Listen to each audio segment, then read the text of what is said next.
Tourism development పై తన comments ను AP CM Chandrababu వక్రీకరించారని ఆరోపించారు సిపిఐ ఎమ్మెల్యే కూనంనేని సాంబశివరావు. ప్రభుత్వం దగ్గర నిధులు లేకపోవడంతో టూరిజంతో నిధులు సమకూరుతాయని చెప్పానన్నారు కూనంనేని. గత బీఆర్ఎస్ ప్రభుత్వ హయాం కంటే ఇప్పుడు సజావుగా అసెంబ్లీ సమావేశాలు జరిగాయన్నారు. గతంలో మాట్లాడే వారిని మార్షల్స్ తో బయటకు పంపించేవారని చెప్పారు. బీఆర్ఎస్ అప్పులు చేసిందని సాకులు చెప్పడం కాకుండా ఉన్న బడ్జెట్ ను ఎలా వినియోగించాలనే అంశంపై ప్రభుత్వం దృష్టి పెట్టాలని సూచించారు కూనంనేని. అప్పట్లో చంద్రబాబు ఏ ఇజం లేదు, టూరిజమే అని అనేవాళ్ళు అన్నట్టు నాకు కోపం వచ్చేది.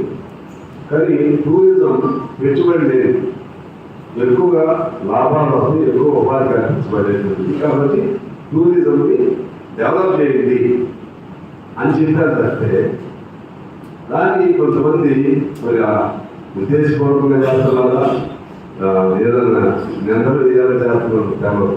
అయితే చంద్రబాబు గారు దాన్ని తన అనుభవం మార్చుకుంటే ప్రెస్ మీట్ పెట్టాడు కలెక్టర్కి. చూసారా, కమ్యూనిస్టులు 30 ఏళ్ళు బట్టి నేను పార్టీ సెక్రటరీ. కమ్యూనిస్ట్ పార్టీలో ఏ సామాన్యుని అడిగినా కమ్యూనిజం లేదంటే అసలు ఊరుకుంటారు చెప్పరు.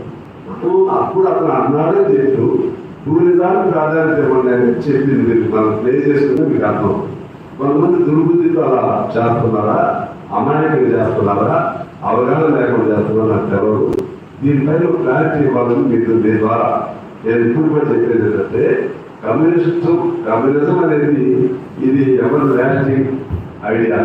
ముఖ్యంగా ఈ బడ్జెట్కి సంబంధించి అసలు బడ్జెట్లు రూపకల్పనే పేదలందరికీ అనుకూలమైన బడ్జెట్ కాదు.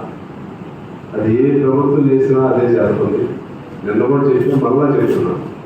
దాదాపు ఏ ప్రభుత్వం, ఈ ప్రభుత్వం కూడా రైతులు లేకపోతే ఇంకా ఇరిగేషను ఇట్లా 5-6 అంశాలను ప్రాధాన్యత తీసుకుని దాని చుట్టే తిరుగుతూ ఉంటారు. విద్య, హెల్త్ పూర్తిగా వాటిని కూడా పెట్టడం. విద్యా హెల్త్ ఉందనుకోండి, విద్యారంగానికి సంబంధించి కనీసం 15-16% అనుకుంటున్నాం బడ్జెట్. వీళ్ళు పెట్టేది 7.5%, ఇప్పుడు 8. హెల్త్ కూడా అదే పడుతుంది.